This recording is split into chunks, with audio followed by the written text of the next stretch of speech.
The Holy Bible.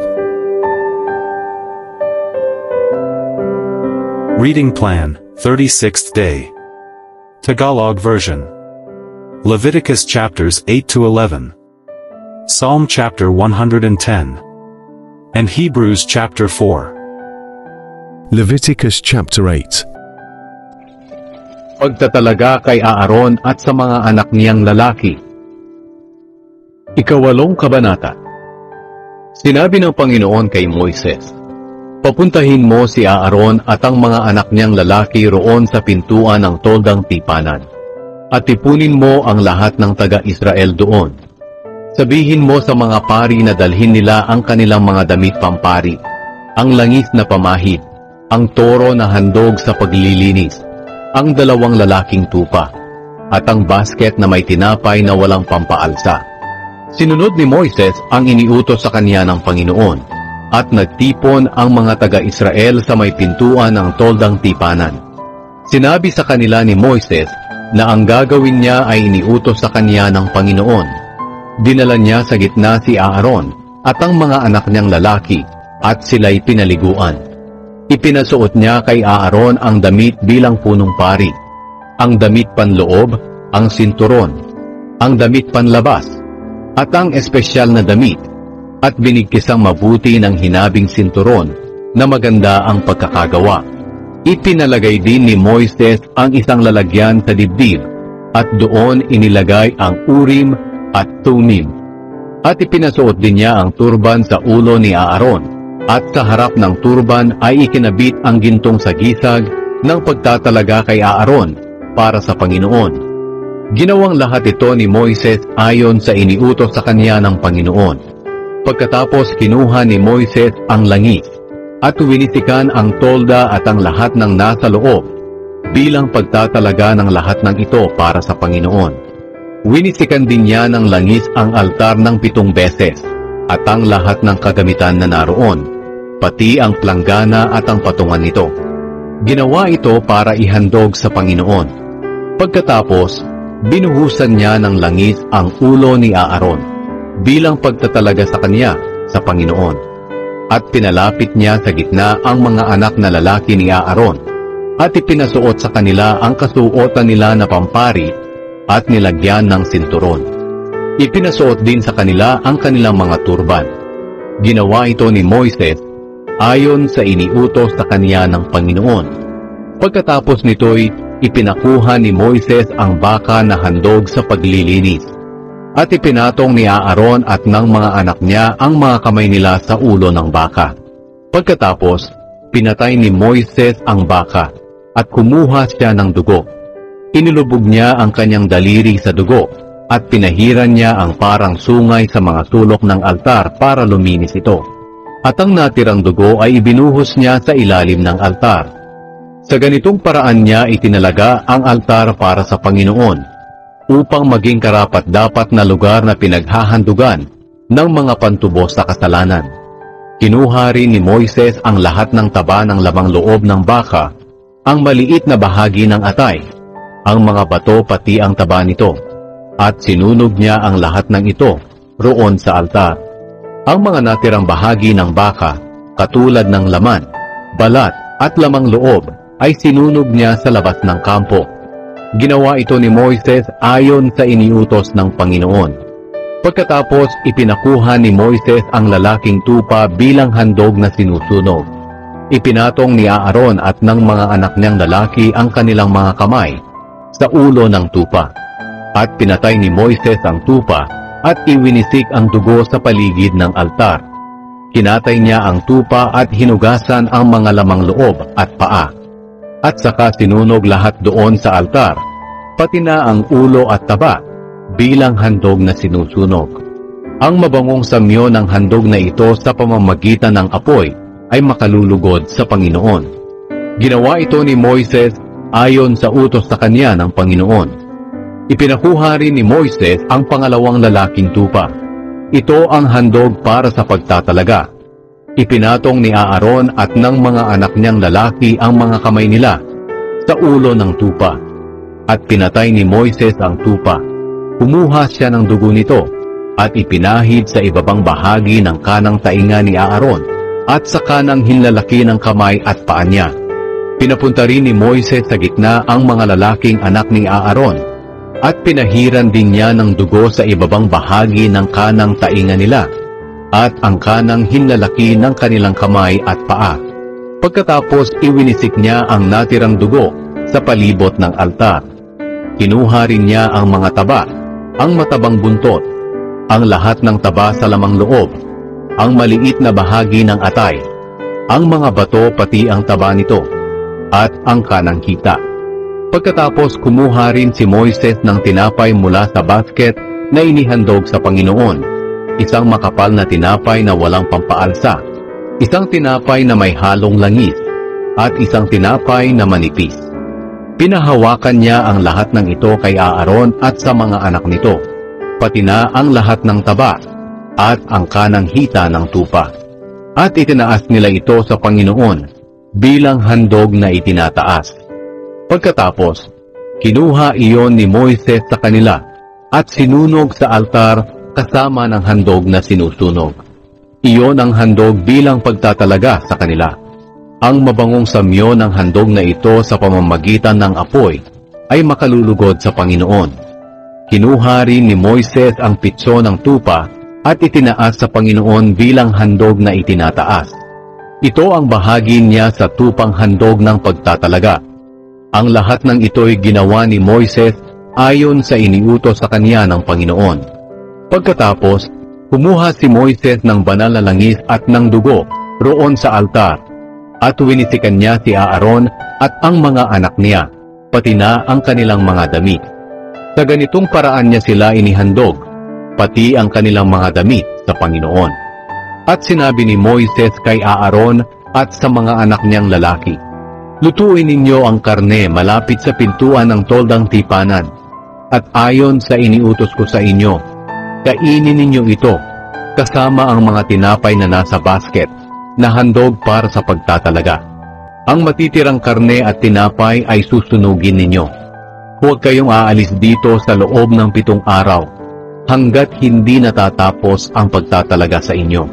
Ang Panginoon ang nag-utos sa atin na gawin natin ang ating ginagawa ngayon para matubos kayo sa inyong mga kasalanan. Kinakailangang manatili kayo rito araw at gabi sa loob ng 7 araw. At gawin ninyo ang ipinapagawa sa inyo ng Panginoon para hindi kayo mamatay. Dahil ito ang iniutos sa akin ng Panginoon na dapat ninyong gawin." Kaya sinunod ni Aaron at ng mga anak niya ang lahat ng iniutos ng Panginoon sa pamamagitan ni Moises. Leviticus chapter 9. Sinimulan ng mga pari ang kanilang gawain. Ikasyam na kabanata. Nang ika-8 araw, pagkatapos ng pagtatalaga, ipinatawag ni Moises si Aaron at ang mga anak niyang lalaki at ang mga tagapamahala ng Israel. Sinabi ni Moises kay Aaron, "Kumuha ka ng isang batang toro at isang lalaking tupa na parehong walang kapintasan at ihandog sa Panginoon. Ang baka ay handog sa paglilinis at ang tupa ay handog na sinusunog. Sabihin mo sa mga taga-Israel na magdala sila ng lalaking kambing bilang handog sa paglilinis. At kumuha rin sila ng baka at tupa na kapwa 1 taon at walang kapintasan, at ihandog bilang handog na sinusunog. Kumuha rin sila ng isang baka at lalaking tupa bilang handog para sa mabuting relasyon. Ihahandog nila ito kasama ng handog na butil na may halong langis, dahil magpapakita ang Panginoon sa inyo sa araw na ito." Kaya dinala nila roon sa harap ng toldang tipanan ang lahat ng dadalhin ayon sa sinabi ni Moises sa kanila, at silang lahat ay nagtipon doon sa presensya ng Panginoon. Sinabi ni Moises sa kanila, "Inuutusan kayo ng Panginoon na gawin ninyo ang paghahandog na ito para ipakita niya sa inyo ang kanyang kapangyarihan." Pagkatapos, sinabi niya kay Aaron, "Lumapit ka sa altar at ialay mo ang iyong handog sa paglilinis at handog na sinusunog para matubos ka at ang sambahayan mo sa inyong mga kasalanan. At ialay mo rin ang handog ng mga tao, para sila rin ay matubos sa kanilang mga kasalanan ayon sa iniutos ng Panginoon. Kaya lumapit si Aaron sa altar at pinatay niya ang handog na batang toro bilang handog sa paglilinis. Ang dugo nito'y dinala sa kanya ng kanyang mga anak at inilubog niya ang kanyang daliri sa dugo at iwinisik sa parang sungay sa mga sulok ng altar. At ang natirang dugo ay ibinuhos niya sa ilalim ng altar. Sinunog niya sa altar ang mga taba at ang mga bato, pati na ang maliit na bahagi ng atay, ayon sa utos ng Panginoon kay Moises. Ang karne at ang balat ay sinunog niya sa labas ng kampo. Pagkatapos, pinatay din ni Aaron ang mga hayop na para sa handog na sinusunog. Ang dugo ay dinala ng kanyang mga anak sa kanya, at iwinisik niya sa palibot ng altar. Dinala rin sa kanya ng mga anak niya ang hiniwa-hiwang mga karne ng handog na hayop, pati ang ulo, at sinunog niya ang mga ito sa altar. Hinugasan niya ang lamang loob at mga paa, at sinunog niya ang mga ito sa altar, pati na ang iba pang parte ng handog na hayop. Pagkatapos, dinala niya sa gitna ang mga handog na para sa mga tao. Pinatay niya ang kambing na handog sa paglilinis ng mga tao, katulad ng kanyang ginawa sa una niyang handog na inialay para maging malinis siya sa kanyang mga kasalanan. Pagkatapos, dinala rin niya sa gitna ang hayop para sa handog na sinusunog, at inihandog niya ayon sa paraan ng paghahandog nito. Dinala rin niya sa gitna ang handog na mga butil. Dumakot siya ng isang dakot na butil at sinunog sa altar, kasama ng handog na sinusunog tuwing umaga. Pinatay din ni Aaron ang baka at ang lalaking tupa para sa mga tao na kanilang handog para sa mabuting relasyon.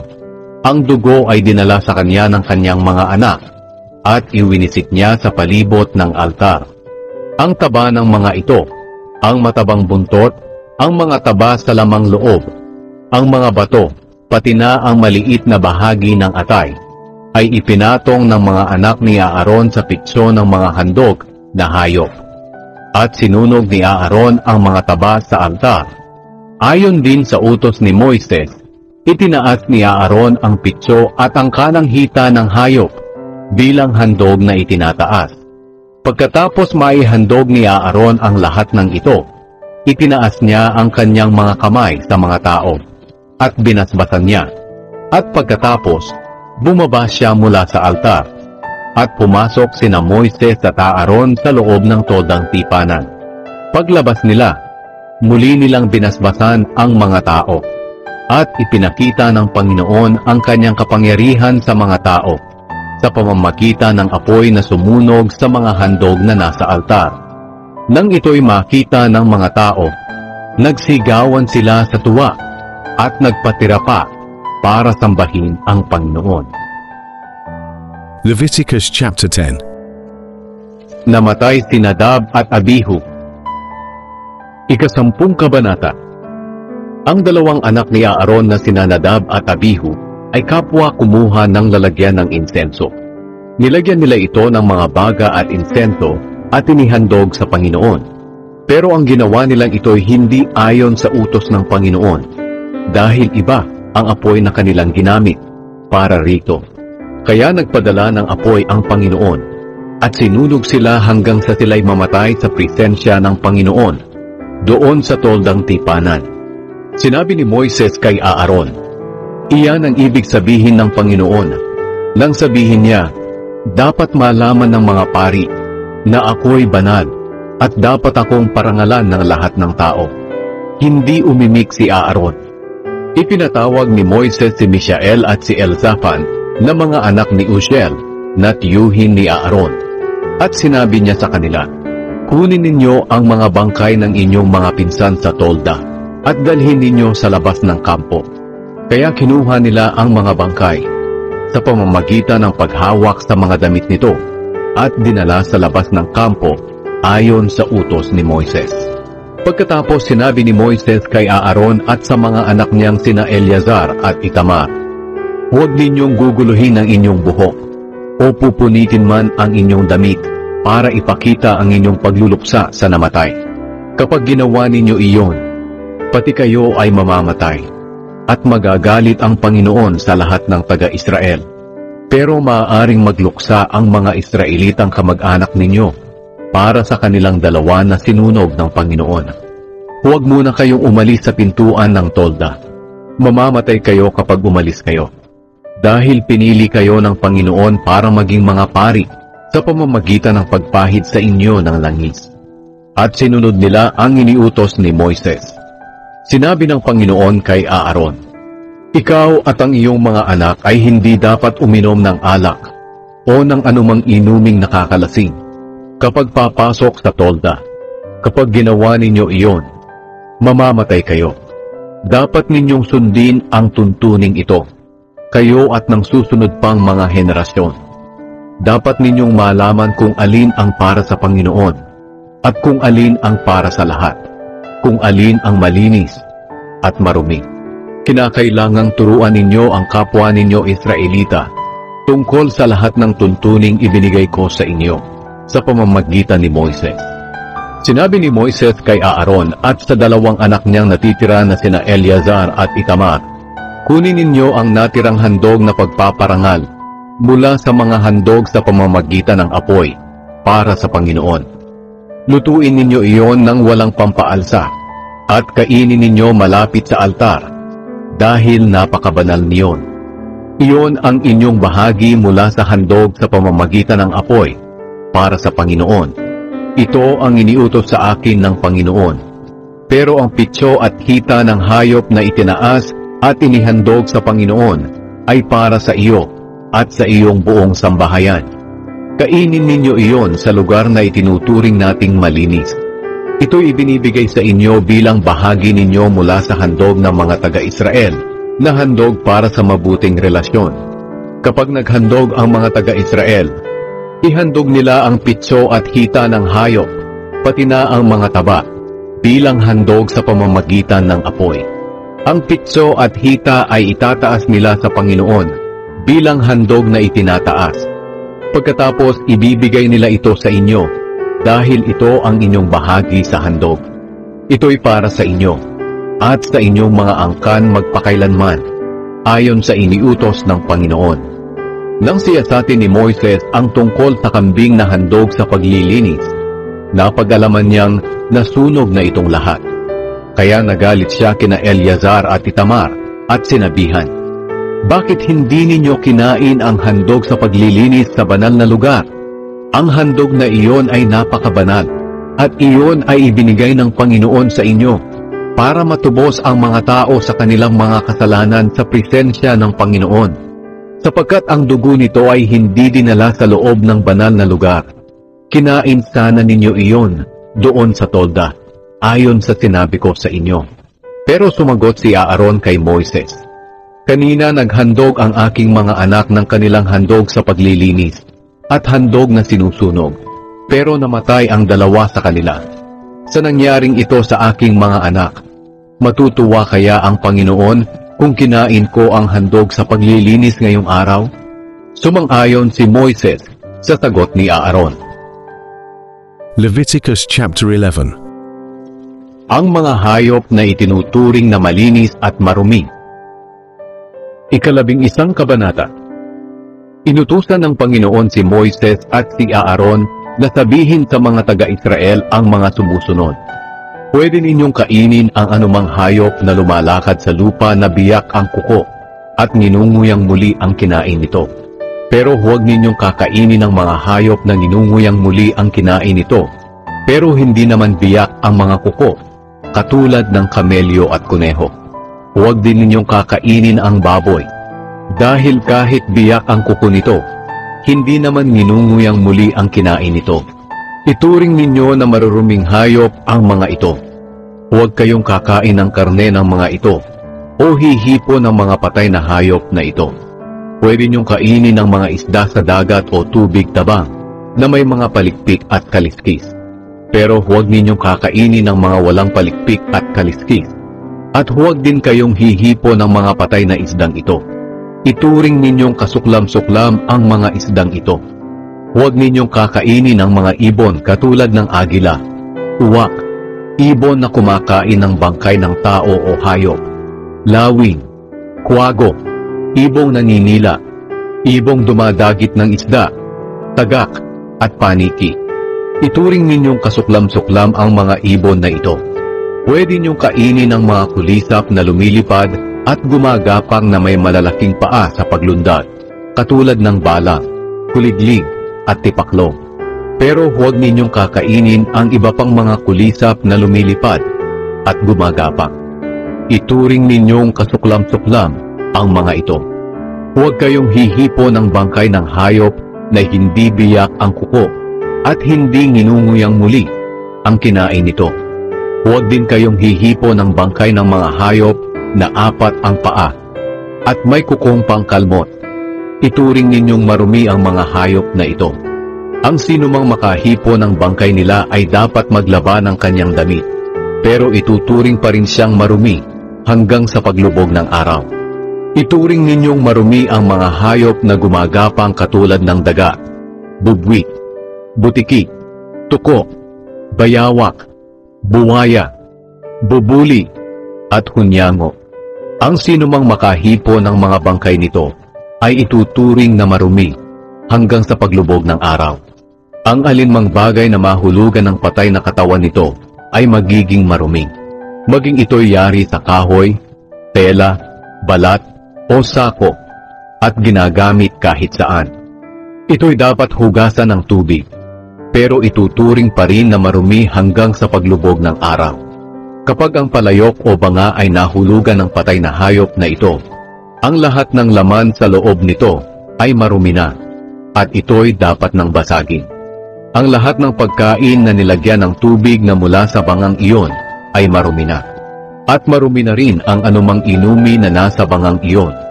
Ang alinmang mahulugan ng patay na katawan ng mga iyon ay magiging marumi.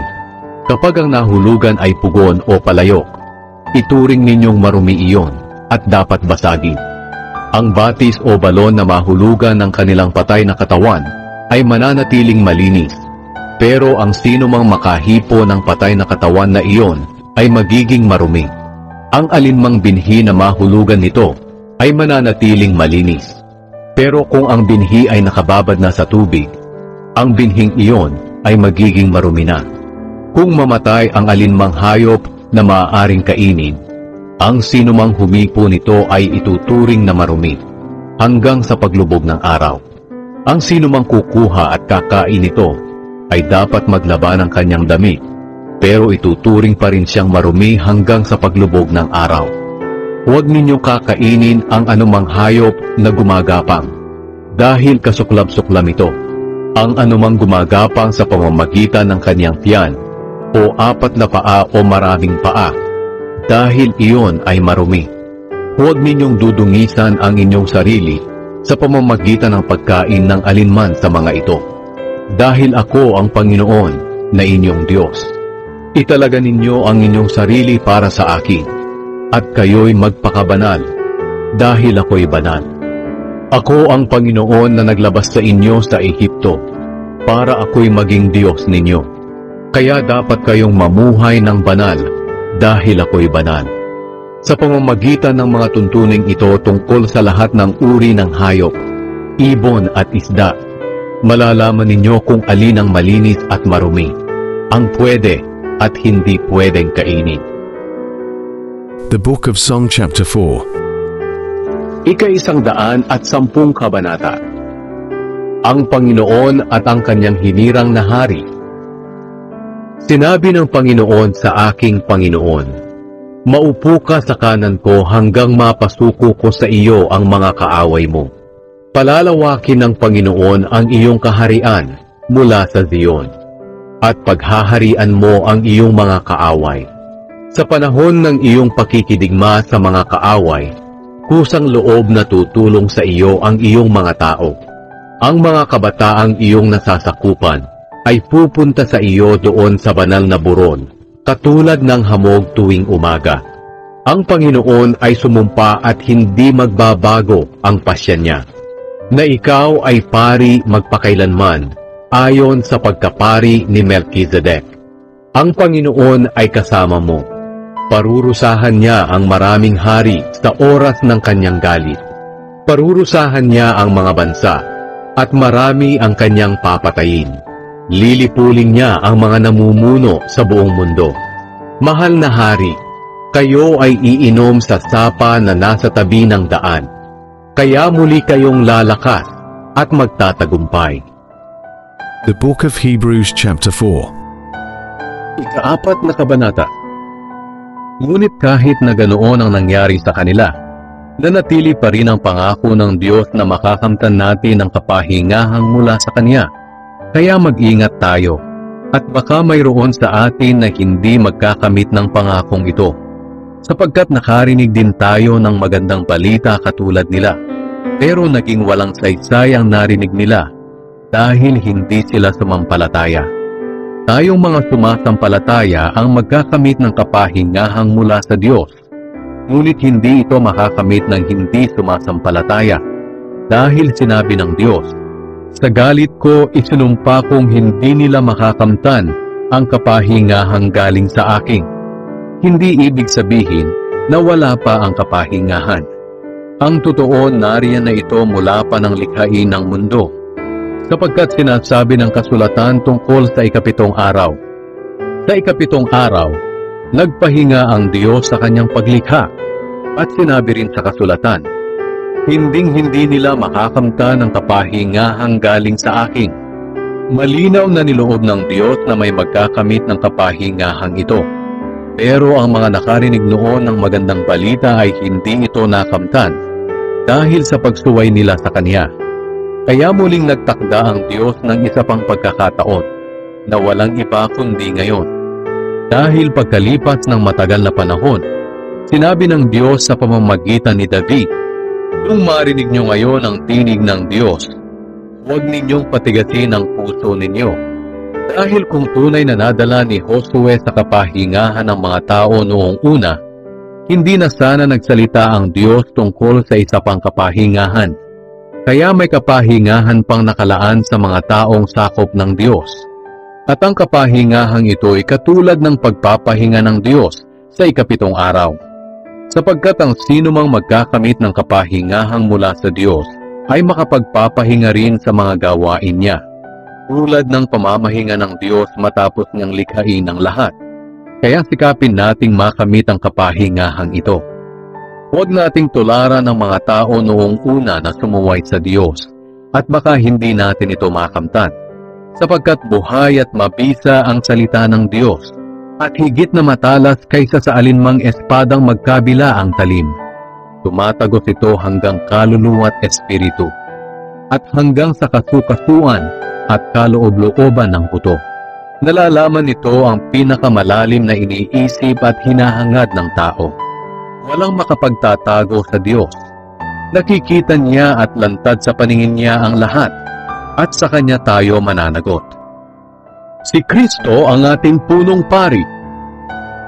Kaya panghawakan nating mabuti ang pinaniniwalaan natin, dahil mayroon tayong dakilang punong pari na pumasok sa kalangitan, na walang iba kundi si Jesus na anak ng Diyos. Nadarama rin ng ating punong pari ang lahat ng kahinaan natin, dahil naranasan din niya ang lahat ng pagsubok na dumarating sa atin, pero hindi siya nagkasala. Kaya huwag tayong mag-atubiling lumapit sa trono ng maawaing Diyos para matanggap natin ang awa at biyayang makakatulong sa atin sa panahon ng pangangailangan. The Holy Bible. Remember, the Word of God is alive. He is Jesus Christ. Read John 1 verse 1. Please like, subscribe, and comment. Thank you for listening, reading, and watching. God bless us all. Remember to read the next chapters tomorrow. See you there. Please share this video. Thank you.